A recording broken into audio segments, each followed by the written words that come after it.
Ça me fait très plaisir d'être avec vous ce soir. Alors, je vais vous demander, si vous le voulez bien, de couper les micros tant qu'on est dans le temps de présentation. Et ensuite, on aura des moments où vous pourrez ouvrir le micro, il y aura des temps de partage.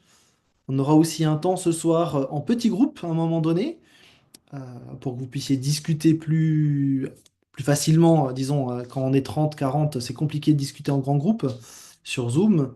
Mais là, du coup, on fera un petit temps en petit groupe à un moment donné. Et ce soir, on va aborder un chapitre difficile de l'évangile de Marc. Difficile parce qu'il traite des questions de la fin des temps. Et vous le savez, les textes qui concernent la fin des temps, comme l'Apocalypse ou tous ces textes sur l'eschatologie, eh bien, ils ont une part de mystère et l'interprétation, elle est assez complexe. Alors, quand on a des textes complexes, eh bien, on a deux types de réactions. On a des personnes qui sont tellement passionnées qu'ils se sentent pousser des ailes. Et donc, ils y vont parfois de leur révélation ou de leur étude qui perce le mystère. Euh, la démarche n'est pas nouvelle, elle existe depuis les pères de l'Église et bien des interprétations ont été données de cette manière-là.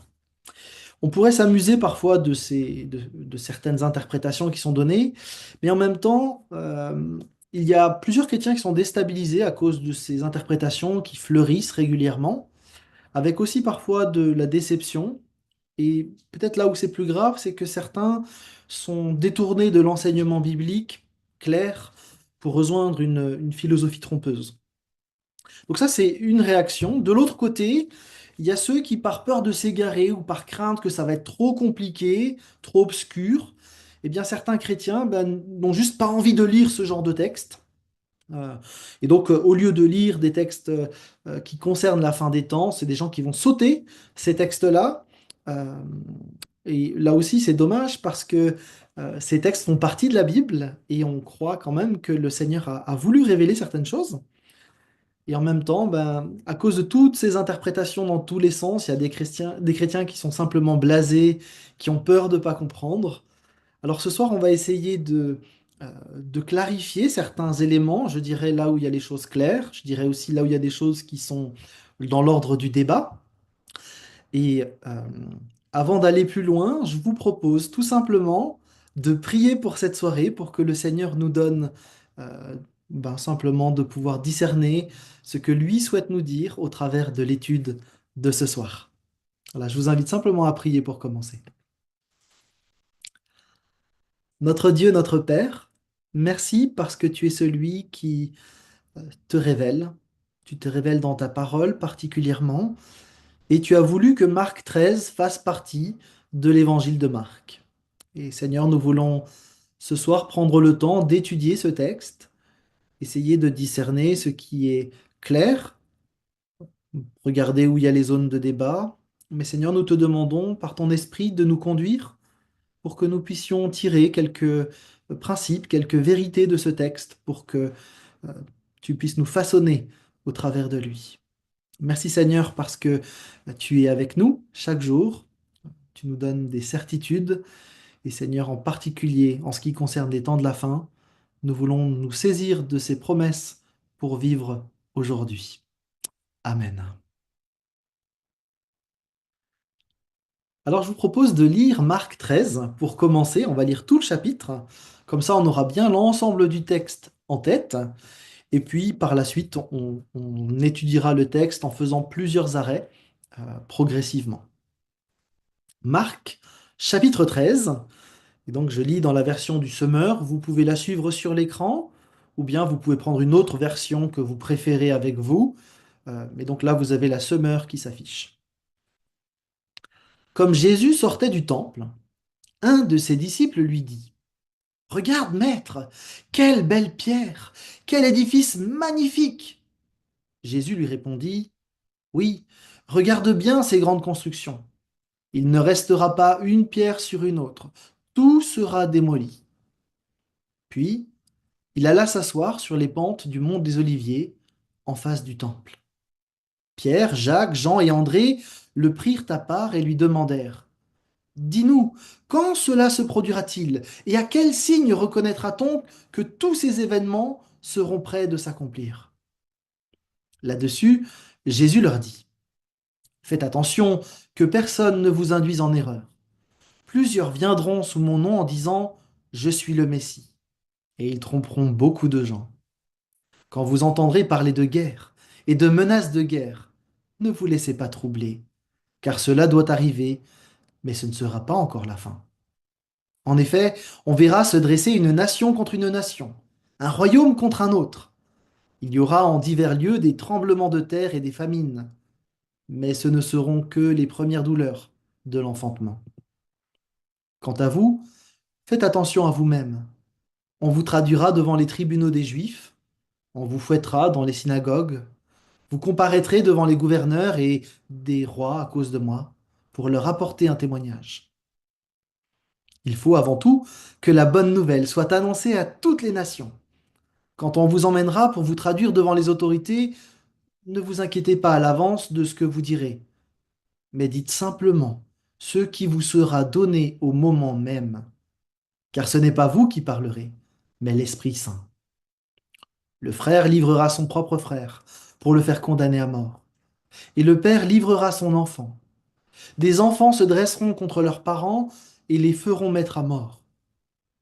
Tout le monde vous haïra à cause de moi, mais celui qui tiendra bon jusqu'au bout sera sauvé. Quand vous verrez l'abominable profanation établie dans le lieu où elle ne doit pas être, que celui qui l'y comprenne, alors que ceux qui sont en Judée s'enfuient dans les montagnes. Si quelqu'un est sur son toit en terrasse, qu'il ne rentre pas à l'intérieur de sa maison pour emporter quelque bien qui s'y trouve. Que celui qui sera dans les champs ne retourne pas chez lui pour aller chercher son manteau. Malheur en ces jours-là aux femmes enceintes et à celles qui allaitent. Priez pour que cela n'arrive pas en hiver, car ce seront des jours de détresse comme on n'en a pas connu depuis que Dieu a créé le monde, et comme jamais plus on n'en verra de semblable. Vraiment, si le Seigneur n'avait pas décidé de réduire le nombre de ses jours, personne n'en réchapperait. Mais à cause de ceux qu'il a choisis pour qu'ils soient à lui, il abrégera ce temps de calamité. Si quelqu'un vous dit alors «Le Christ est ici» ou «Il est là», ne les croyez pas. De faux Christ surgiront, ainsi que de faux prophètes. Ils produiront des signes miraculeux et de grands prodiges au point de tromper même, si c'était possible, ceux que Dieu a choisis. Vous donc, faites attention, je vous ai prévenu. Cependant, en ces jours-là, après ce temps de détresse, le soleil s'obscurcira, la lune perdra sa clarté, les étoiles tomberont du ciel, les puissances célestes seront ébranlées. Alors, on verra le Fils de l'homme venir sur les nuées, avec beaucoup de puissance et de gloire. Il enverra ses anges rassembler ses élus des quatre coins de l'horizon, d'un bout à l'autre de l'univers. Que l'exemple du figuier vous serve d'enseignement. Quand ses rameaux deviennent tendres et que ses feuilles poussent, vous savez que l'été est proche. De même, quand vous verrez se produire ces événements, sachez que le Fils de l'homme est proche, comme aux portes de la ville. Vraiment, je vous assure que cette génération-ci ne passera pas avant que tout cela ne commence à se réaliser. Le ciel et la terre passeront, mais mes paroles ne passeront jamais. Quant au jour ou à l'heure, personne ne sait quand cela se produira, ni les anges du ciel, ni même le Fils. Seul le Père le sait. Soyez vigilants, restez sur vos gardes, puisque vous ne savez pas quand viendra le moment. Les choses se passeront comme lorsqu'un homme quitte sa maison pour un long voyage et en laisse la responsabilité à ses serviteurs, en confiant à chacun sa tâche. Il commande au portier de veiller. Tenez-vous donc aussi en éveil, car vous ne savez pas quand le maître de la maison doit revenir. Sera-ce tard? À minuit? Au chant du coq ou le matin? Qu'il ne vous trouve pas en train de dormir s'il revient à l'improviste. Ce que je dis là, je vous le dis à tous. Tenez-vous en éveil. Jusque-là, la lecture de la Bible. Tout ce chapitre 13 C'est le plus long bloc d'enseignement qui est rapporté dans l'évangile de Marc. Jésus, ici, livre un discours prophétique et il annonce deux choses. Un événement proche, la destruction de Jérusalem et du temple en particulier, et un événement plus lointain, la venue du Fils de l'homme sur les nuées en puissance et en gloire. Le premier événement est local et il est précurseur d'un événement plus grand, universel, ultérieur. Cette manière de procéder, de partir d'un événement très local pour aller vers du général, c'est un procédé extrêmement connu des prophètes. Comme je donne des cours sur les prophètes à l'Institut biblique, je vous montre quelques structures de livres prophétiques pour que vous puissiez voir comment ça marche. Vous avez par exemple ici Abias. Dans Abias, on va partir d'une situation concrète où il est question d'Édom à une situation globale et eschatologique au sujet des nations. Et dans Abias, vous avez un petit jeu de mots, je vous l'ai mis en hébreu. Vous avez Edom qui est écrit, donc ça se lit de droite à gauche, hein. Edom, Aleph, Dalet, avec le même derrière, hein, donc Adam, si vous voulez, Edem. Et les nations, c'est Adam, la terre. Et donc vous avez un jeu de mots entre ces lettres qui sont les mêmes, et on passe d'une vision locale à une vision globale. Ça, c'est pour Abias. Vous voyez bien comment ça fonctionne. On peut prendre un autre. Chez Joël, vous avez une catastrophe qui est vécue en Juda avec des sauterelles. Et puis la deuxième partie, c'est une catastrophe à venir, hein, le jour du Seigneur, pour toutes les nations. On part d'un événement local et on arrive à quelque chose de global. Voilà, je ne vais pas tous les faire, hein, mais vous en avez d'autres. Daniel, c'est la même chose.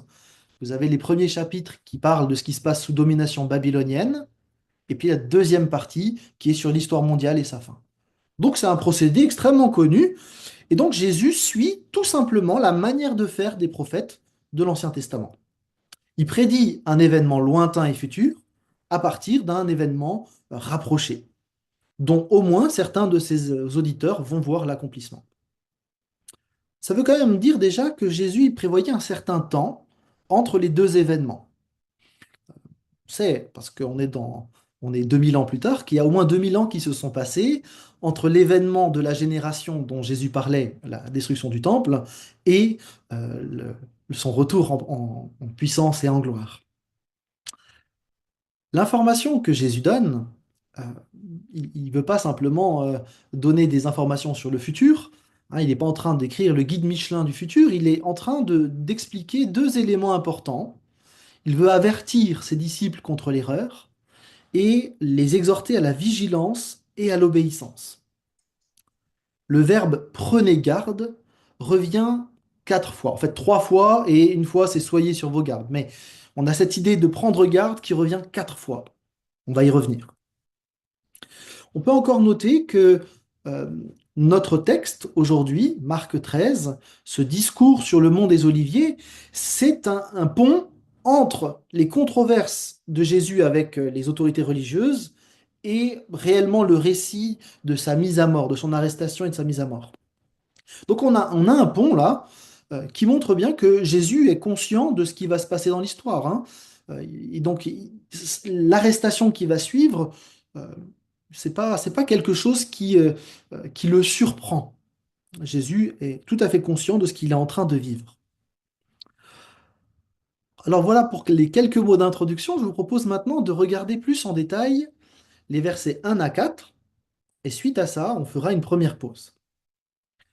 On est probablement le mardi soir de la dernière semaine de Jésus. Vous avez vu ces dernières semaines l'entrée à Jérusalem avec les rameaux. On avait parlé ensemble, hein, de la malédiction du figuier, peut-être vous vous souvenez. Il y a eu plein de questions, de controverses avec les chefs religieux de l'époque. Et donc on est le mardi soir, vraisemblablement, et un de ses disciples, alors qu'ils sont en train de quitter Jérusalem, attire le regard de Jésus euh, sur le temple. Le disciple est rempli d'admiration euh, pour cet édifice magnifique. Et c'est vrai que le temple de Jérusalem, c'est quand même une merveille d'architecture. Le temple, il avait été détruit par les Babyloniens 6 siècles avant, et il a été reconstruit à l'époque d'Agé d'abord.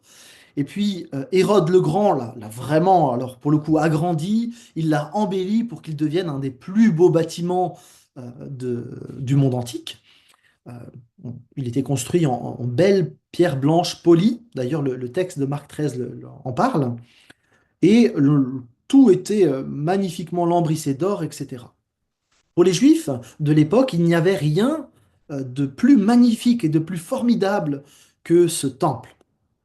Alors, au lieu d'en parler et de vous faire une description, je vous propose simplement de vous rapprocher peut-être de votre écran si c'est un petit écran, mais nous allons visiter le temple rapidement pendant 2 minutes 30, et vous allez visiter le temple, d'abord l'extérieur, le parvis, et puis dans un second temps, l'intérieur du temple.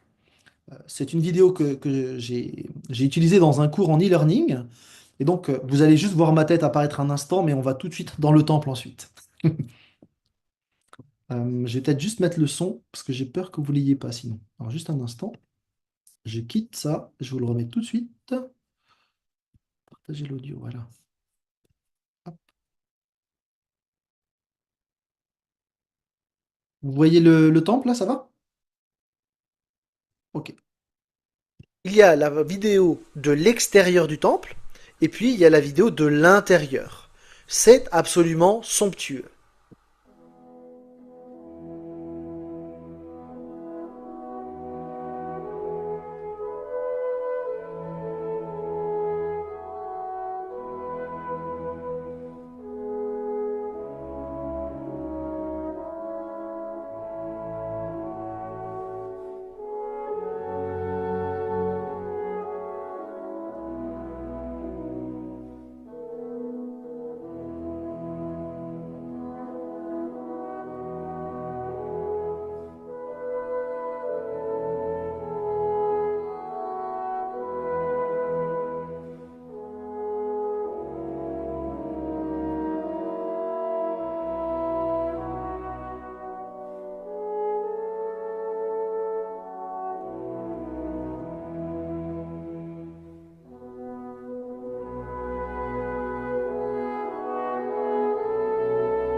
Là, on va entrer dans le temple maintenant.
Voilà, vous comprenez maintenant pourquoi le disciple s'émerveille de ce temple. Il y a de quoi être fier, hein?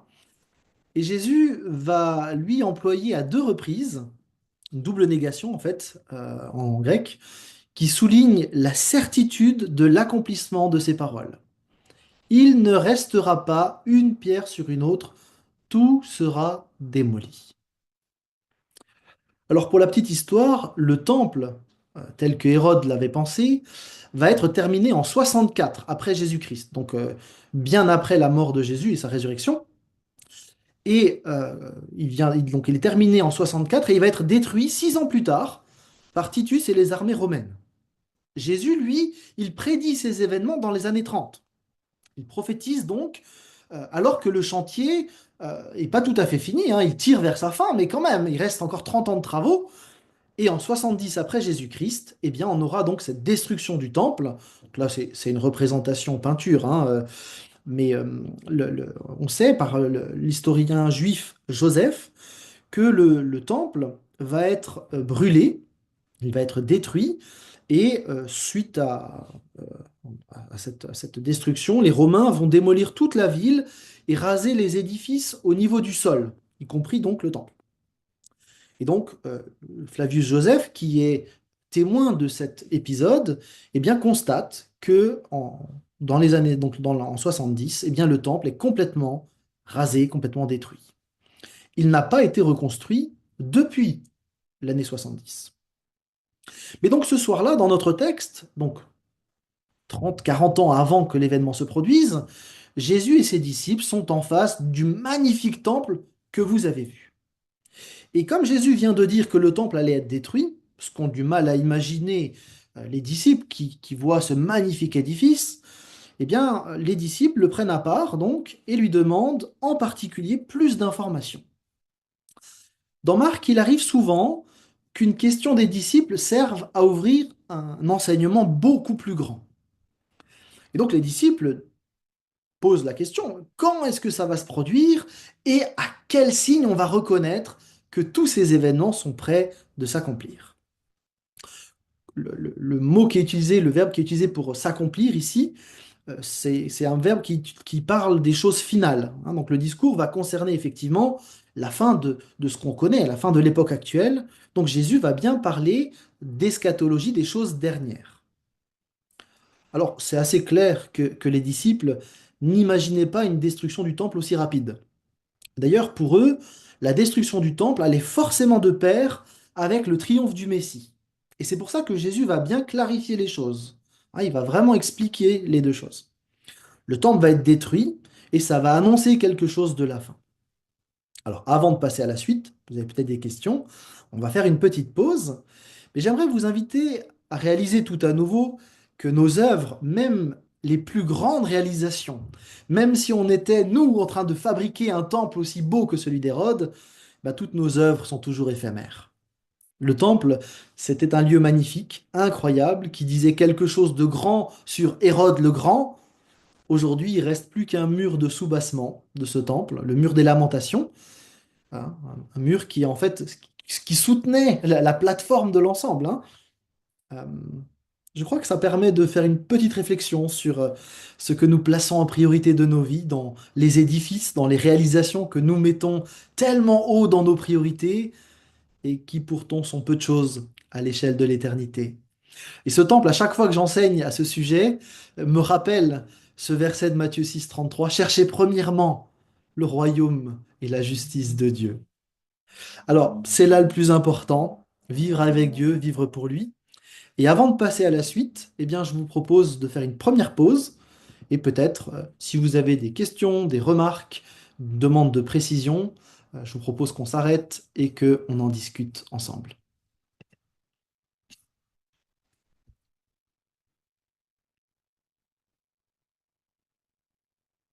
Est-ce que vous avez des questions, des remarques au sujet de ce temple, au sujet de ce qu'on vient de partager? Pensez à ouvrir votre micro si vous voulez partager quelque chose. Bon, j'ai juste une remarque. Bon, j'avais déjà vu cette vidéo et ça me refait la même impression. Je me dis, quand on lit l'Évangile, on voit Jésus, et puis quand on regarde ça, on se dit, mais je veux pas dire que Jésus était petit, ça c'est pas, enfin, je veux pas blasphémer, hein, mais ça remet les choses quand même. Se dit, c'était un homme, quoi, hein, et il était là devant. Même pour lui, c'était quelque chose de grandiose quand même, ce bâtiment. Oui. C'est juste une remarque. Ah ouais, tout à fait. Non, mais merci. Je trouve que ça nous aide à bien nous insérer dans le texte, effectivement. D'autres remarques?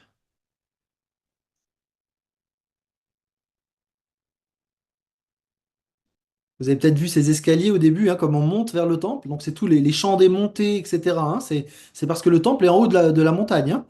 Donc, bah, montons au temple à Jérusalem. C'est cette idée, physiquement, on va monter réellement, hein, aussi. Bon, oui, alors, effectivement, ces escaliers sont assez impressionnants et je suis en train de me dire qu'aujourd'hui, ce bâtiment ne serait plus accepté par les commissions de sécurité. Il n'y a pas d'accès handicapé, par exemple, et les issues de secours, enfin bon, c'est compliqué. Non, mais bon, plaisanterie à part, c'est vrai que c'est quand même quelque chose de prodigieux. Oui. Ah oui, c'était un bâtiment assez impressionnant, effectivement, hein. Et J'ai entendu, pardon.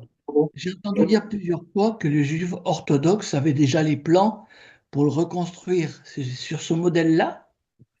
Alors, il y a effectivement, hein, des personnes qui, alors on en parlera un petit peu, hein, qui veulent absolument reconstruire ce temple, hein, parce qu'effectivement, notamment chez certains, dans certains courants juifs, on estime que le Messie ne pourra venir que si le temple est rebâti.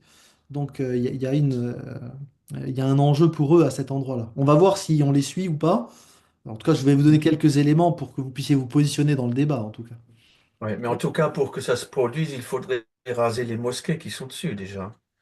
Mais c'est pour ça qu'il y a tout un enjeu géopolitique assez important sur place quand même, hein. Oui. Ouais. Il y a des interprétations justement eschatologiques, parce que se dit certains juifs, mais certains chrétiens aussi, considèrent que Oui, c'est vrai. C'est tout à fait juste. On va en parler un petit peu. Est-ce que Hérode était un bon juif ou un mauvais juif? Alors, c'était un édomite, Ah il est voilà. dit Dumay, notre ami Hérode, mais c'était un très fin politicien. C'est-à-dire qu'il a tout fait. Alors, il n'a pas eu beaucoup de chance quand même, parce qu'en fait, il a tout fait pour plaire aux Juifs, pour qu'ils soient acceptés des Juifs. Et en fait, ils l'ont méprisé de manière assez impressionnante. Bon, ceci dit, c'était pas non plus un enfant de cœur, hein, Hérode, hein. Il a tué sa femme, trois de ses fils, la moitié de sa belle famille. Je vous passe les détails, mais je veux dire, c'était quelqu'un qui, disons, le portrait qu'on a de lui dans les évangiles, quand il massacre les enfants de Bethléem de moins de 2 ans, ça correspond à ce que l'on sait du personnage, hein. C'est un type qui supportait pas les rivaux. Alors, ceci dit, on a essayé de le tuer plein de fois, donc on comprend aussi qu'il avait une certaine méfiance à l'égard des gens qui se prétendaient rois à sa place, quoi. Pardon, Romain, j'ai pas entendu. Ouais, on se posait la question si Hérode était un juif. Non, non, il était édomite. Donc, Ouais, c'est un édomite assimilé. Alors, il essaye de s'assimiler aux juifs, mais il n'est pas juif lui-même. ok. Il arrive sur le trône grâce aux Romains, d'ailleurs. Ok. Moi, ça m'avait fait, enfin, cette mise en relief m'a fait penser à ce qui s'est passé avec Notre-Dame de Paris, où on a fait beaucoup de choses autour de cet édifice et on a finalement oublié ce qui était sous-jacent, en fait, hein, où ce qu'il représente, c'est-à-dire la relation entre Dieu et l'homme. C'est ça finalement qui devrait interpeller les gens et pas trop le bâtiment en fait. Oui, oui, oui. C'est, le rapprochement est intéressant. Effectivement, on peut à cet endroit-là faire un petit rapprochement, oui. Voilà. Alors, je vous propose de continuer un petit peu. Je vais remettre mon diaporama. Et ce que je vais vous proposer dans un instant, je vais vous répartir dans des petits groupes. On est 24, je vais faire 4 groupes de 6, je pense, quelque chose comme ça.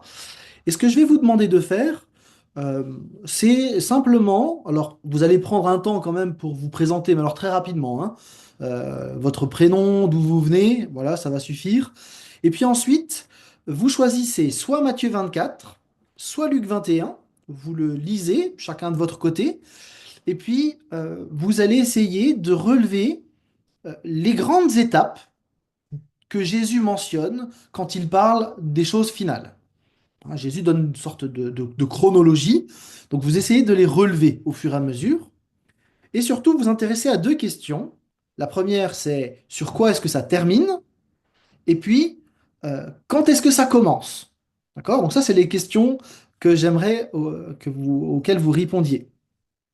Alors, je vais arrêter le partage un instant. Je vous mets les questions dans le chat, comme ça, vous les avez. Et puis, donc, je vais vous répartir automatiquement pour 10 minutes dans des groupes. Et dans 10 minutes, donc, je vais simplement vous rapatrier dans la grande salle. OK? Voilà. Donc, j'ouvre les salles, vous allez être basculé automatiquement dans des salles. Pensez à ouvrir vos micros pour essayer donc de lire et pendant 10 minutes, d'essayer de construire cette chronologie. C'est bon pour tout le monde? Vous avez donc vu quand même Allez, à tout à l'heure. que le texte de Matthieu ou de Luc, celui que vous avez choisi, est quand même extrêmement proche de celui de Marc 13. Vous avez trouvé des échos nécessairement. Et donc, il y a quelque chose d'assez semblable hein, de ce côté-là. Alors, si on s'amuse à essayer de comparer un petit peu les choses, sur quoi est-ce que termine toute la chronologie que décrit Jésus? C'est pas très compliqué, vous l'avez vu dans le texte. Hein, on termine en fait avec le retour en gloire de Jésus-Christ. Clairement, c'est ce qui marque la fin de l'histoire. Dans les trois évangiles, c'est la même chose. Hein. Les questions de la venue du Fils de l'homme, c'est une expression que Jésus choisit pour parler de lui. Cette expression, alors elle n'est pas de lui directement, hein, c'est une reprise de Daniel, mais toutes les séquences eschatologiques des évangiles, elles se terminent avec sa venue. Et donc, quelle que soit la manière dont vous considérez la chronologie des temps de la fin, c'est non négociable de maintenir le retour du Seigneur Jésus-Christ, le rassemblement des élus et la fin où il règne de manière absolue. Jésus fait toujours aboutir à chaque fois l'histoire à ce point précis. On peut discuter des modalités, mais tous les chrétiens devraient être d'accord sur ce point. Et cette venue de Jésus-Christ, c'est une espérance grandiose. Donc ça, c'est pour la fin. À quel moment ça commence? Eh bien là aussi, les évangiles disent tous la même chose, à savoir que tout commence avec la génération des disciples. Jésus mentionne tous ces signes, non pas pour que les disciples regardent avec frénésie l'actualité, qu'ils établissent des correspondances, mais il le fait d'abord pour les mettre en garde contre les faux signes. Faites attention. Jésus semble préoccupé que ses disciples puissent être entraînés dans une compréhension trop rapide de la fin, d'être trompés, d'être manipulés.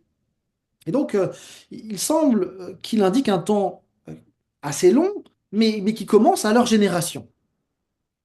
Jésus réinvestit d'ailleurs l'expression en ces jours-là. En ces jours-là, c'est une expression que les prophètes utilisent, et Jésus dit que c'est en ces jours-là, donc plus tard, qu'il établira son règne pleinement. Alors quand on compare, comme vous l'avez fait, les deux ou trois évangiles, on voit les parallèles de manière très nette. Voilà un petit peu un comparatif synoptique que je vous propose. Vous pouvez vérifier si vous êtes d'accord. Hein. Il y a parfois des nuances entre les évangiles, mais quand même on retrouve en parallèle des choses qui sont dans le même ordre. Vous voyez par exemple que la séduction, puis les guerres, les tremblements de terre, parfois la nuance de la peste, mais en tout cas la famine. On continue, on a des persécutions. Matthieu et Marc annoncent que la bonne nouvelle doit être prêchée partout. Après, on a cette histoire d'abomination qui est un peu étrange. Luc précise que c'est Jérusalem qui est investie par des armées. Donc on arrive à comprendre ce que c'est cette abomination de désolation, si on garde le parallèle. Il est question ensuite d'une fuite. Et puis ensuite, on a quelque chose de cosmique, hein, avec des étoiles qui tombent, plus de lumière, les puissances célestes qui sont ébranlées, et le Fils de l'homme qui revient avec puissance et le rassemblement des élus. Donc, quand on prend tous ces éléments et qu'on essaye de faire une synthèse de cet ensemble, euh, alors on pourrait discuter sur certains points, mais je vous propose un résumé hein, de l'ensemble. On a quelque part la chronologie qui est proposée par Jésus en ce qui concerne les temps de la fin. Par rapport au texte de l'Apocalypse, par rapport aux visions de Daniel ou encore aux visions de Zacharie, cet exposé est plutôt clair. Et je suggère que si vous voulez vous intéresser à tout ce qui concerne les temps de la fin, il vaut mieux partir des textes clairs pour éclairer les compliqués que de partir des textes compliqués pour essayer d'éclairer les clairs. Dans les trois évangiles, on a toujours la même séquence qui commence à la génération de Jésus, de disciples, et qui termine avec son retour en gloire. D'ailleurs, ce déroulé-là ne s'oppose pas franchement à celui de l'Apocalypse. Je ne vais pas entrer dans tous les détails, on pourra y revenir si vous voulez un jour, mais nombreux sont les théologiens qui, depuis très longtemps, hein, ont montré que cette séquence qui est proposée par Jésus, en fait, c'est la même que celle qu'on trouve dans Apocalypse 6 avec l'ouverture des sceaux. Il semble que dans Apocalypse 6, Jean suit exactement le même déroulé sur le fond, mais sur la forme, il va réinvestir une prophétie de Zacharie avec des chevaux. Et je vous le mets juste comme ça assez rapidement, mais dans l'Apocalypse donc 6, vous avez un cheval blanc. Il ressemble à Christ, mais c'est pas Christ. Christ arrive au chapitre 19, il s'appellera fidèle et véritable. Chapitre 6, on a quelqu'un qui imite Christ. Or, ce qui est étonnant, c'est que la première étape dont Jésus parlait, c'était les faux Christ, avec la séduction. Le deuxième cheval, c'est le cheval rouge, avec du sang, etc. L'image pour la guerre est bien choisie. La faiblesse de l'argumentaire, c'est qu'il n'y a pas de tremblement de terre, donc on pourrait le contester. En tout cas, le troisième cheval, le cheval noir, avec des prix exorbitants qui sont annoncés, dit quelque chose de la famine. Et puis le cheval blême, livide, qui est représenté par la mort, eh bien, est une belle illustration de la persécution. Du coup, il semble que l'on peut mettre en parallèle les textes des évangiles et ce texte d'Apocalypse. Et si on le fait, alors vous avez beaucoup d'auteurs qui l'ont fait avant moi, hein, vous avez donc de nouveau ce déroulé en fait qu'on retrouve aussi bien dans les évangiles que dans Apocalypse. On a donc la même chronologie. Alors, jusque-là, à peu près tout le monde est d'accord. Là où ça devient plus compliqué, c'est que les uns et les autres n'interprètent pas de la même manière cette mise en parallèle. Alors peut-être vous le savez, peut-être pas, il y a différentes écoles en ce qui concerne l'Apocalypse. Alors je ne vais pas faire des grandes discours là-dessus, mais vous avez ceux qui considèrent que pour les prétéristes, l'Apocalypse, elle présente ce qui s'est passé de Jean à la chute de Rome, ou à la conversion de Constantin, ça dépendra des écoles. Euh, parce que vous avez plein de nuances dans chacune, hein. Les historicistes ou les présentistes, ils disent bah, l'Apocalypse, ça concerne notre actualité. Alors là, vous avez des versions nombreuses de cette école, puisqu'à chaque époque, il y a des gens qui ont essayé de faire des liens entre l'Apocalypse ou les évangiles et leur actualité. Et encore aujourd'hui, j'écoutais quelqu'un qui faisait le lien avec Trump. Donc ça ne vous surprendra pas. Euh, on a aussi une école futuriste qui pense que tout ce que décrit l'Apocalypse, ce sont surtout des événements à venir. Et puis enfin, vous avez l'école idéaliste, où on ne cherche pas tellement à trouver à quel moment ça correspond, mais dans cette école, les gens essayent de tirer des principes qui seraient valables tout le temps. J'ai trouvé sur le site Tout pour sa gloire un schéma assez intéressant qui résume bien, je trouve. Vous avez l'école prétériste donc sur les premiers siècles, l'école historique qui essaye de l'actualiser tout le temps, l'école futuriste qui le met tout au fond de l'histoire, et puis l'école idéaliste qui en tire des principes. Alors, ces différentes écoles, eh bien, elles n'interprètent pas de la même manière notre texte et le texte avec les sceaux. Pour les prétéristes, donc en jaune, les sceaux sont déjà ouverts depuis le 1er siècle. Donc, il n'y a plus rien à attendre si ce n'est la venue de Jésus-Christ. Pour les futuristes, en fait, il faut tout attendre. Les séductions, les persécutions, les guerres, etc. Et dans cette optique, on attend avec une puissance démultipliée ce qui a déjà existé, mais là, ce sera d'une manière absolue.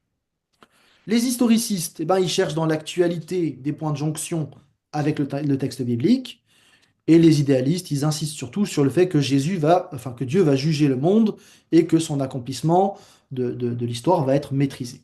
Donc vous avez 4 écoles C'est pas si simple de trancher par rapport à l'Apocalypse.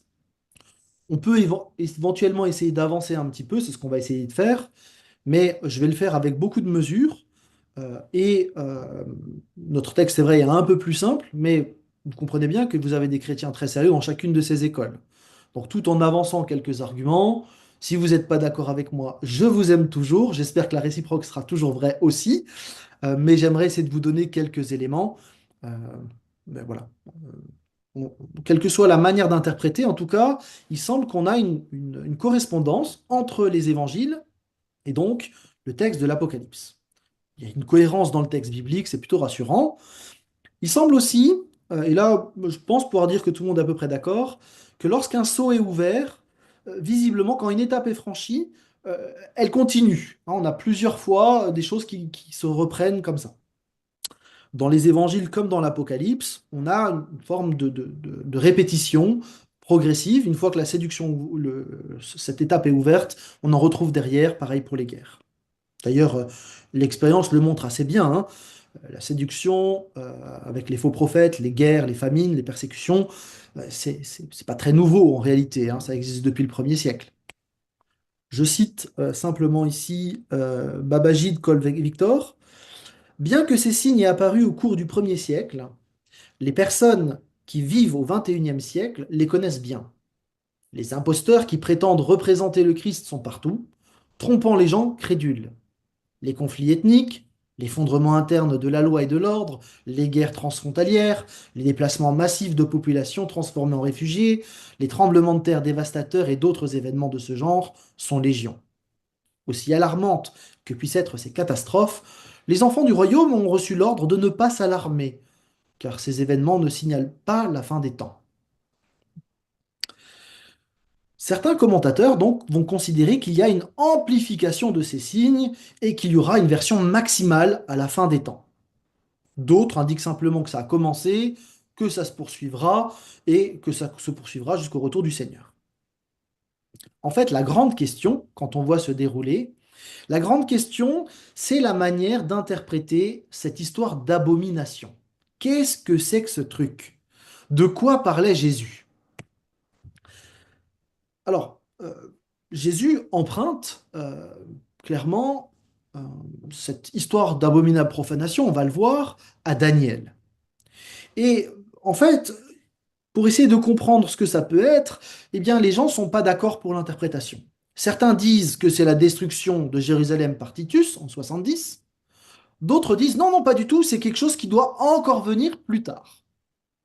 Donc, Jésus utilise ce terme d'abominable profanation parce qu'il récupère de chez Daniel cette expression. Vous le voyez dans Daniel 9, dans Daniel 11, dans Daniel 12. Je ne lis pas le texte pour gagner un peu de temps. Daniel avait prophétisé en son temps qu'il y aurait une profanation du temple.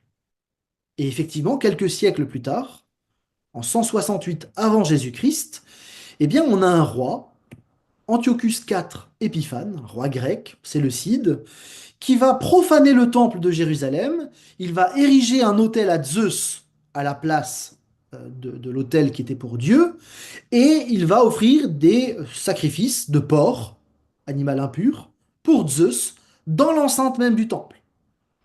Ces actes absolument abjects vont susciter une révolte d'une famille juive, la famille des Maccabées, ce qu'on appelle la révolte des Maccabées, et avec eux, avec cette famille, il va y avoir un ensemble de juifs qui vont se lever, et en particulier ceux qui plus tard vont devenir les pharisiens.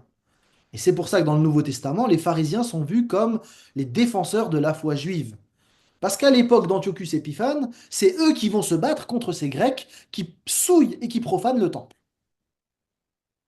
Du coup, en reprenant le terme d'abominable profanation, Jésus laisse entendre qu'il y aura quelque chose de semblable qui va se passer, et que du coup le temple va être détruit. On sait qu'en 70, donc, le temple a été profané par Titus, et que le temple va être détruit. Le temple n'a plus jamais été reconstruit depuis. Du coup, on a plusieurs possibilités. Soit, quand Jésus parle de l'abominable profanation, il parle de la destruction en 70, soit il a en vue un autre temple plus tard, un troisième temple, qui serait encore à construire, et qui serait ensuite détruit, autre option, Ou encore, certains pensent qu'il s'agit non pas du temple d'Israël, mais d'Israël en tant que temple. Et dans les années 50, en particulier avec Israël qui est retourné dans sa terre en 48, certains ont dit, ça y est, le temple est reconstruit puisqu'Israël est dans sa terre. Et à ce moment-là, on a eu euh, pas mal de personnes qui pensaient que c'était l'accomplissement de la prophétie de Jésus. On a donc un débat sur cette profanation qui va déterminer grandement la manière d'interpréter le texte. On va pas trancher, nous de notre côté, je donnerai quelques éléments après. Ce qu'on peut dire, c'est que cet événement qui est annoncé par Jésus semble être le signal de la fin imminente. En décrivant les événements de la fin, le Seigneur utilise un langage qui est très proche de ce qu'on trouve dans Daniel, euh, puisqu'il cite carrément les jours de détresse comme on n'en a jamais connu. Et donc pour certains, eh bien Jésus est en train de dire que effectivement ce sera la plus grosse des catastrophes qu'on a jamais vécues et donc elle n'est pas encore venue. Et d'autres vont dire non, non, en fait il cite Daniel pour nous renvoyer vers 70. Donc vous voyez que du coup ça ne nous aide pas dans notre positionnement pour savoir qui a raison dans le débat. Pour résumer, selon l'interprétation qui est faite, vous avez ceux qui disent, bah en fait, on est avant l'ouverture des sceaux, avant ce que Jésus annonce, et donc il va falloir attendre l'ensemble jusqu'à la construction du temple, du troisième temple, etc. Soit on considère que c'est déjà passé, que l'abomination c'était 70, et du coup il reste plus grand-chose à attendre puisque tout ça est déjà passé. Ça va pour tout le monde? Ok, chouette. Donc dans un cas, on a beaucoup de choses à attendre, dans un autre cas, on a très peu de choses à attendre. En fait, le retour du Seigneur avec le jugement en même temps. Alors, je penche pour cette option, avec beaucoup de respect pour ceux qui pensent autrement, mais il me semble que quand on prend les paroles de Jésus sans autre grille de lecture, en tout cas dans l'évangile de Marc, il me semble que la fin pourrait venir assez rapidement. Et du coup, je penche pour cette option. La reconstruction d'un temple en territoire arabe actuellement fait qu'on aurait un certain temps qui pourrait se passer avant que le Seigneur revienne. Ça me semble être en contradiction avec l'imminence de son retour. Alors, je ne cherche pas à vous convaincre nécessairement, mais juste pour appuyer mon propos, parce que quand on dit quelque chose, il faut le justifier quand même. Au verset 4, les disciples posent la question du signe ou des signes précurseurs qui vont annoncer la ruine du temple de Jérusalem. Et c'est à cette question que Jésus répond. Et donc, pour Jésus, le signal de la fin, c'est la destruction du temple, et du temple qui est là sous les yeux. Et je note qu'à partir du verset 24, le bouleversement cosmique, la venue du Seigneur, qui sont annoncés par Jésus, c'est à ce moment-là qu'on a l'expression en ces jours-là, qui semble mettre un décalage entre l'ensemble. En tous les cas, vous l'aurez compris, la manière d'interpréter l'abominable profanation est décisive. Et là, quel que soit le positionnement, le plus important n'est pas sur la date, le plus important, il est là. C'est que le Seigneur invite ses disciples à prendre garde et à veiller. Il invite aussi les disciples à persévérer, à faire attention à eux-mêmes. Parce que Jésus dit, ça va pas être facile. Entre le moment où Jésus parle et son retour final, ses disciples vont être mobilisés. Ça va être à la fois le temps du témoignage, mais en même temps le temps de la persécution. Jésus mandate les disciples pour faire d'autres disciples, en allant, en baptisant, en enseignant, et en même temps, il leur dit aussi qu'ils seront persécutés. On peut même dire que la persécution va favoriser la diffusion de l'évangile, mais que la diffusion de l'évangile va favoriser la persécution. On a là un double élément que vous retrouvez d'ailleurs dans l'Apocalypse de A à Z, hein. Et Jésus précise les choses à ses disciples dans notre texte. Il dit que la persécution viendra, c'est vrai, des voies officielles, mais aussi des relations personnelles intimes. Frère contre frère, père contre enfant, enfant contre parent. À cause de leur obéissance à Jésus, il y aura non seulement des autorités qui seront hostiles, mais aussi même des membres de leur famille qui vont les haïr. Et dans ce contexte violent, Jésus fait une promesse. Celui qui tiendra bon jusqu'au bout sera sauvé. Celui qui demeure fidèle à Christ, à l'Évangile jusqu'à la fin sera sauvé. Alors, se sauver, là, c'est celui qui connaîtra le salut de Dieu sous la forme finale. Hein, c'est la glorification. La persévérance qui est là, c'est la conséquence, c'est le signe extérieur de quelqu'un qui a reçu Christ. C'est pas le fondement, hein, mais c'est un gage de sa sincérité spirituelle. Une personne véritablement sauvée par grâce, hein, au moyen de la foi, eh bien, persévérera jusqu'au bout. On a un petit peu, si vous voulez, l'image du feu du creuset qui permet d'éprouver si réellement la personne est attachée au Seigneur ou pas. Alors, pour pas que on se sente abandonné, le Seigneur ne nous laisse pas seuls. Le Seigneur précise à ses disciples, et on peut le prendre pour nous aussi, qu'il a donné son esprit pour nous aider, pour encourager, pour inspirer, pour permettre précisément de tenir bon. En même temps, le Saint-Esprit est celui qui nous marque comme propriété de Dieu. Et donc, même si tout n'est pas clair sur le déroulé de la fin des temps, et qu'il y a des interprétations différentes, on est au moins tous appelés à faire quelque chose. Veiller, témoigner, prendre garde aux erreurs, et nous savons que Dieu est fidèle et qu'il marche à nos côtés. Quelle que soit la manière de considérer la chronologie de la fin, c'est non négociable de maintenir le retour du Seigneur, le rassemblement des élus, la fin de l'histoire où il règne, et c'est non négociable aussi de tenir le témoignage que nous sommes appelés à porter. En même temps, le texte, au verset 24, bascule. Il était question de persécution, et tout d'un coup, au verset 24, vous avez ce cependant, mais. On a là un contraste saisissant. Euh, il y avait des faux messies, mais là, ça y est, on verra le Fils de l'homme, le vrai. L'ébranlement cosmique dit quelque chose de la fin parce que le Fils de l'homme exerce une telle puissance que ça en bouleverse l'univers. Lorsque Christ viendra, tout sera transformé. C'est le retour personnel, visible, corporel de Jésus sur terre comme Fils de l'homme glorifié. Son retour triomphal va mettre fin à la nature voilée du royaume de Dieu. Là, tout le monde le verra. Et le Seigneur rassemblera de toutes les nations, de tous les coins de l'horizon, les gens, les élus, ceux qui appartiennent à Christ. Nous avons une espérance glorieuse, parce que quand bien même ce serait compliqué de témoigner, quand bien même ce serait compliqué de tenir ferme, le Seigneur promet que la fin de l'histoire est entre ses mains. C'est une espérance absolument glorieuse, et son retour triomphal dit quelque chose aussi du triomphe qui nous attend, nous qui plaçons notre confiance en lui. C'est absolument grandiose de ce point de vue-là. J'imagine qu'il y a des questions, des remarques, et avant de terminer avec la dernière séquence, je veux vous laisser réagir. Est-ce que ça va?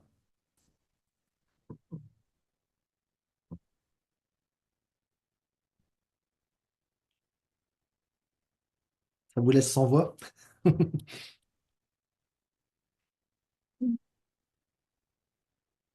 Une question de précision?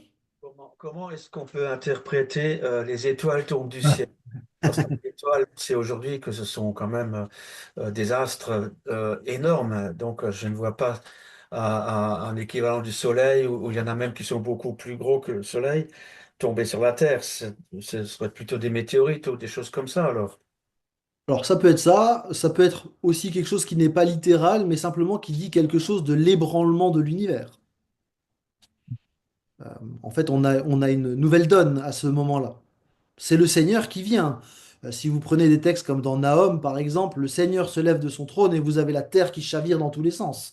C'est aussi une manière de dire que le Seigneur intervient dans l'histoire des humains.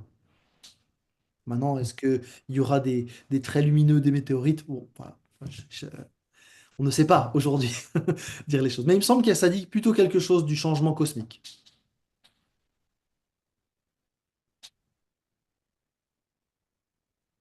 D'autres réactions? Peut-être quelque chose vous a encouragé en particulier et que vous avez envie de le souligner dans ce qu'on a partagé ensemble.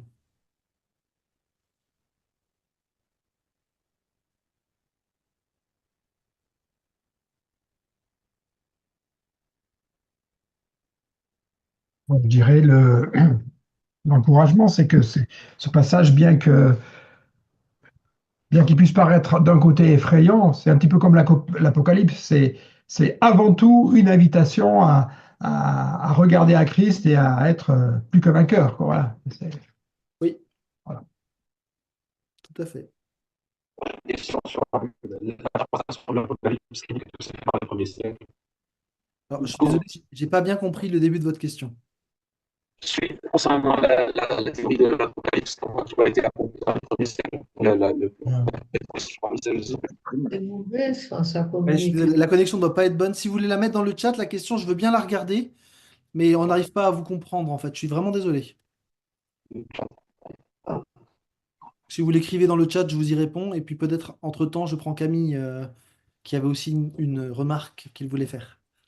Ben, c'était au verset 30 qu'on n'a pas commenté, où Jésus parle de la génération qui ne passera pas, que ces choses arrivent. Alors, je ne sais pas à quelle génération il faisait allusion. Alors, il parle de ses disciples hein, de manière très claire. Ah ouais. Il dit très clairement que la génération de ses disciples ne passera pas avant que les choses n'arrivent. Alors on va détailler dans un instant ce qu'il veut dire. En tout cas, ce qui est clair, c'est que la chute du temple, la destruction de ce temple, elle arrivera de la génération vivante de ses Les disciples. disciples. Oui, d'accord. Et donc, Merci. si on part du principe, alors c'est discuté, hein, vous avez bien compris, mais si on part du principe que Jésus annonce la destruction du temple avec l'abominable profanation, ça veut dire que les étapes 1, 2, 3, 4, 5 sont déjà accomplies du vivant des disciples. Et donc, il reste plus grand-chose à attendre, si ce n'est le retour du Seigneur. C'est une bonne nouvelle.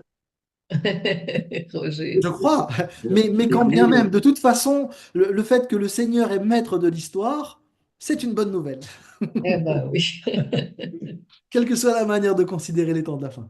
tout à fait. Alors, Toutes les choses sont passées, alors tant mieux. oui, alors Merci. du coup, la question, elle est donc dans le chat. Hein. Donc, dans l'interprétation de l'Apocalypse, nous dit Romain, enfin, je ne sais pas si c'est Romain qui a écrit la question, mais en tout cas, dans la caméra de Romain. Donc, dans l'interprétation de l'Apocalypse qui s'est accomplie durant les premiers siècles, qu'advient-il de nous? Dans quelle période sommes-nous? Alors, dans cette école, donc l'école prétériste, l'idée, c'est que donc, tous les sceaux sont ouverts, il n'y a plus rien à attendre, si ce n'est le retour de Christ.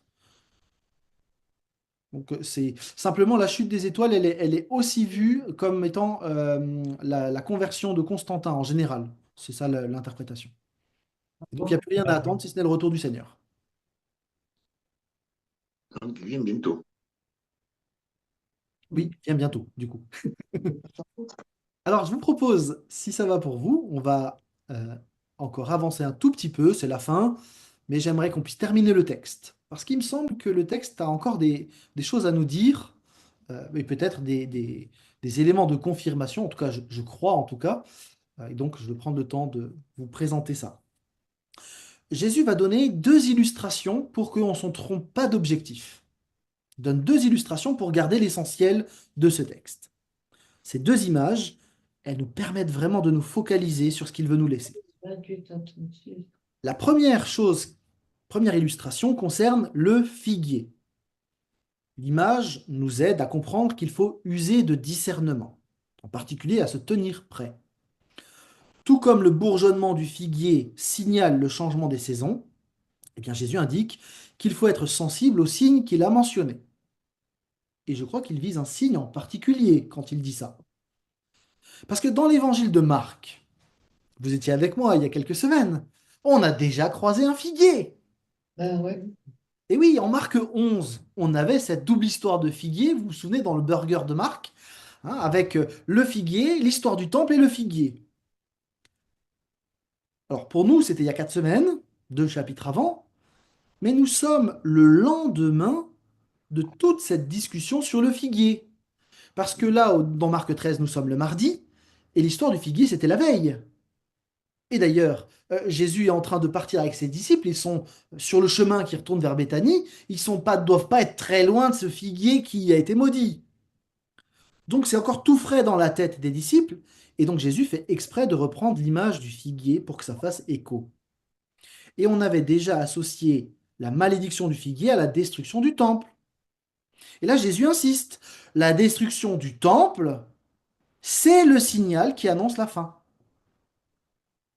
Et je crois que Jésus précise quelle destruction du temple il pense. Et il ne pense pas à un temple futuriste.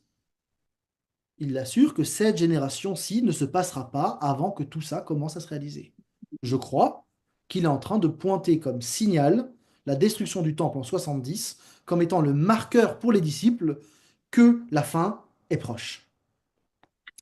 Alors on peut faire peut-être un petit point de traduction ici, parce que Summer traduit euh, cette génération ne passera pas avant que tout cela ne commence à se réaliser. C'est ça. Summer donc comprend l'ensemble de la séquence et il est clair que la fin des temps n'est pas encore venue. Ceci dit, une traduction plus littérale pousse à lire le texte un petit peu différemment, avec quelque chose qui est déjà accompli dans cette génération. Darby, ou la nouvelle Oui, que c'est seconde. que toute chose, ces choses sont arrivées. Alors faites juste attention parce que votre micro est allumé. Donc du coup, Pardon. donc dans Darby et Nouvelle Bible seconde, on maintient le texte grec avec un accompli. Cette génération verra l'accomplissement de la destruction.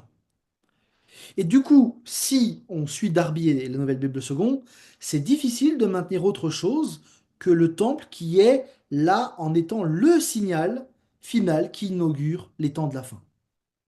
Il me semble que Jésus indique comment lire de manière théologique les événements de 70. Et les disciples, s'ils sont vigilants, auront suffisamment de perspicacité pour discerner la véritable signification de cette destruction du temple. Je crois que les auteurs du Nouveau Testament ont bien compris le message. Parce que quand on lit Hébreu ou 1 Pierre, eh bien, les auteurs parlent des derniers temps. Après avoir autrefois à plusieurs reprises et de plusieurs manières parlé à nos pères par les prophètes, Dieu, dans ces derniers temps, nous a parlé par le Fils. Pourquoi l'auteur aux Hébreux ou Pierre peut parler des derniers temps? Mais parce qu'ils ont bien compris que le signal que Jésus avait donné, il s'est accompli. Et donc ils disent, nous sommes dans les derniers temps parce qu'ils ont vu le signal que Jésus a donné. Aucun texte du Nouveau Testament, d'ailleurs, ne mentionne qu'il faut reconstruire le temple absolument, ni qu'il y aura beaucoup d'événements d'ici le retour du Seigneur. Tout le Nouveau Testament insiste par contre sur l'attente et la veille active. Le ton même de Jésus est extrêmement solennel. Vraiment, ou en vérité, ou amen. On pourrait traduire en aucun cas cette génération ne passera. Vous retrouvez la même solennité dans le verset d'après. Le ciel et la terre passeront, mais mes paroles ne passeront jamais. Jésus insiste pour dire que ce qu'il a dit va s'accomplir. Alors, le verset 32 qui suit est parfois utilisé par les témoins de Jéhovah pour montrer que Jésus est inférieur au Père. Il faut prendre le temps d'y répondre. C'est une lecture très partiale, franchement malhonnête et très mal interprétée. L'ignorance de Jésus dans le cadre du verset 32, c'est une limitation qu'il a accepté volontairement le temps de son incarnation. Le temps de sa venue sur terre, eh bien, ça fait partie de son humanité. C'est ce qu'on appelle la doctrine de la kénose. Vous pouvez le placer dans une discussion théologique, ça fait bien. La kénose, c'est qu'il s'est dépouillé de certains de ses attributs divins en devenant homme. Par exemple, Jésus n'était pas partout en même temps. Il était à un endroit à la fois en tant qu'humain. De la même manière, son corps vieillissait. S'il voulait faire le grand écart comme ma fille, c'était peut-être pas possible. Il était limité dans son corps. Il avait des besoins, le sommeil, pour manger, pour boire, etc. Et donc, Jésus, le temps de son incarnation était limité. Et donc, cette limitation, elle dit quelque chose de son humanité. Il a accepté les limites humaines dans ce temps spécifique. Aujourd'hui, alors qu'il a retrouvé toute sa gloire, il a la même puissance, la même connaissance que le Père. Il n'a plus aucune limitation. Donc, ça dit plutôt des choses sur l'humanité de Christ dans son incarnation que sur une infériorité de manière absolue avec le Père. Je ferme la parenthèse, on pourra en discuter si vous voulez. En tout cas, Jésus, lui, il insiste, encore une fois, sur ce qui compte pour lui. Veillez, soyez vigilants. Et finalement, Jésus illustre avec une autre image, qu'on appelle parfois la parabole du propriétaire absent, qui est particulière à Marc, qui justement insiste sur la vigilance nécessaire, et en même temps un fidèle accomplissement des tâches qui ont été assignées. L'image est assez connue. Avant de partir en voyage, le propriétaire demande collectivement à tous ses serviteurs de s'occuper de sa maison. Et chacun reçoit sa tâche. Marc précise que le propriétaire ordonne au portier qui contrôle l'accès de la maison de veiller. Et Jésus va appliquer cette parabole à ses disciples, sans faire de différence entre eux d'ailleurs, hein. Ils sont tous responsables de veiller, d'être en alerte, comme ce portier qui doit être vraiment affûté, hein. Et donc, il faut être sensible aux dangers spirituels, aux différentes aussi occasions qui se présentent. Personne ne sait quand le maître de la maison va revenir. Il s'agit de Jésus. Et de nouveau, on retrouve cette idée de l'imminence du retour. Il pourrait revenir n'importe quand. Il s'agit donc de veiller constamment. Parce que si le propriétaire Jésus revient, soudainement, il pourrait les trouver endormis, spirituellement négligents, dit autrement. Et donc, c'est une telle vigilance, eh bien, c'est la responsabilité non simplement des 12 disciples, mais de tout croyant de n'importe quelle génération au cours de l'époque actuelle. Les croyants doivent veiller et en même temps assumer les responsabilités que Dieu leur a confiées. Le texte termine en disant simplement que personne ne sait quand le Seigneur reviendra. Alors je vous propose, l'heure est dépassée, de terminer peut-être avec quelques questions et quelques remarques que vous auriez. Euh, donc n'hésitez pas. Ou s'il y a quelque chose qui vous a, voilà, que vous voulez garder de cette étude de Marc 13 et de partager aux autres. Si vous devez partir, sentez-vous la liberté d'y aller, évidemment.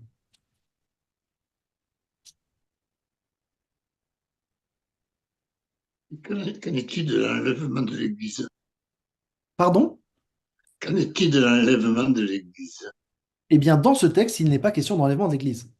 Oui, je sais bien, mais Et donc, du coup, c'est sur la base d'autres textes que, en tout cas d'un texte en particulier, que ceux qui défendent l'enlèvement de l'Église vont s'appuyer. Alors, je ne vais pas en discuter là ce soir, mais en tout cas, dans Marc, dans les synoptiques, vous avez remarqué que Jésus ne parle pas d'enlèvement d'Église. non. Ça me confirme quand je lis plusieurs interprétations de l'Apocalypse qu'il faut être très prudent parce que on ne sait pas exactement en fin de compte. C'est pas si simple que ça. En tout cas, la chronologie de Jésus, effectivement, si on prend en tout cas l'idée que l'abominable profanation c'est 70, il ne reste plus grand-chose à attendre. Hmm. Alors, pour la construction du troisième temple, selon certains, pas seulement les Juifs, mais aussi des chrétiens, hein, Oui, ça a été dit tout à l'heure, parce que d'ailleurs j'ai aussi lu des livres à ce sujet, c'était surtout dans les années 70 et 80 qu'il y oui. avait une littérature très florissante sur ce sujet. Euh, donc, si je crois bien, certains pasteurs évangéliques, il n'y aura pas de troisième temple. En tout cas, disons, rien ne permet d'affirmer qu'il y en aura un. C'est effectivement assez difficile de le tenir avec les textes les plus clairs. Mhm. La difficulté, ou en tout cas là où l'argumentaire est puisé, c'est qu'il y a certaines prophéties de l'Ancien Testament. Si on veut y voir un accomplissement littéral, il faut en fait un Israël territorial extrêmement fort, avec un temple d'où jaillira une source, enfin un fleuve, etc., etc. Et donc, dans les années 60, ce qui s'est passé donc, quand Israël retrouve sa terre, ça fait quand même 2000 ans jusque-là qu'Israël n'avait pas de terre. Et donc, dans les années 50 en particulier, tous ceux qui ont connu cette période des années 50-80, il y avait une effervescence autour d'Israël, d'un point de vue théologique, hein, Mhm. à laquelle j'aurais probablement contribué à l'époque, hein, qui en fait semblait indiquer qu'on était dans l'accomplissement des prophéties. Et donc forcément, beaucoup de pasteurs, beaucoup de théologiens ont suivi cette ligne-là.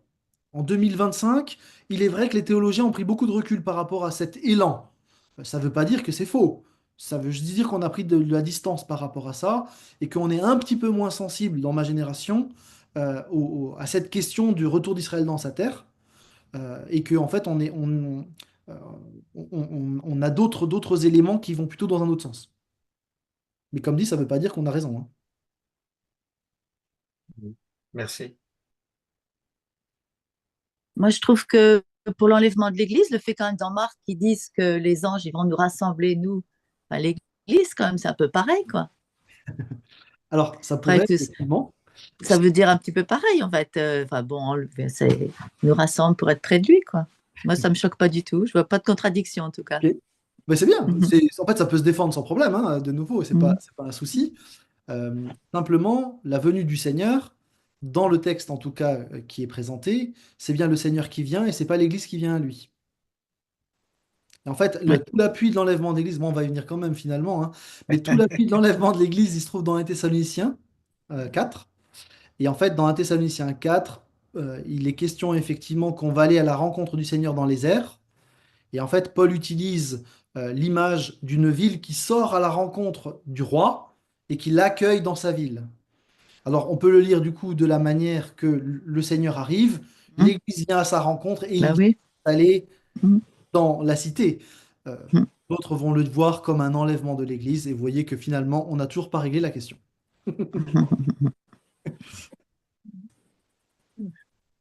Il y a aussi un texte qui dit que Jésus reviendra de la même manière dont il est parti, s'il viendra au mont là où il a Sur été le mont des enlevé, Oliviers, sur oui. le mont des Oliviers. Oui, alors oui, oui, il y a différentes manières de lire ça. Alors effectivement, est-ce qu'il va revenir à cet endroit précisément, ou est-ce qu'on parle des modalités, hein, de la même manière qu'il est monté, en fait, il reviendra de cette manière-là. De nouveau, hein, là, il y a aussi pas mal de choses qui ont été discutées. Ce qui me paraît plus intéressant pour peut-être un peu quitter le débat enfin, voilà, on peut en discuter très longtemps, c'est que Jésus revient corporellement parce qu'il est ressuscité corporellement. Et ça dit quelque chose de notre résurrection à nous qui sera aussi corporelle. Et j'attire votre attention que Jésus, lorsqu'il est ressuscité, il a repris les relations avec Pierre, avec Marie, à l'endroit où elle s'était arrêtée. Ce qui veut dire que vous et moi, qui avons commencé une relation, euh, alors là, elle est plutôt virtuelle pour le coup sur Zoom, mais nos relations en Église vont reprendre là où elles se sont arrêtées en fait. Nous sommes le peuple de l'éternité et nous allons vivre dans des corps, alors glorifiés, hein, c'est certain, mais Jésus ressuscité mange du poisson sur la plage. Et donc on va pouvoir partager le festin, mais probablement de manière tout à fait tangible, hein. Et en fait, cette espérance de la résurrection, de l'éternité, eh bien, elle est précédée par le temps que nous vivons aujourd'hui, le temps de l'Église. Donc, on va vivre le festin, les noces de l'agneau ensemble, mais en Église, on peut vivre l'apéro pour l'instant. Et l'apéro, ça peut être sympa. Et les relations qu'on a les uns avec les autres, eh bien, elles vont durer. Et donc, ça vaut la peine d'investir dans les relations dans l'Église parce qu'on passera l'éternité ensemble, les amis.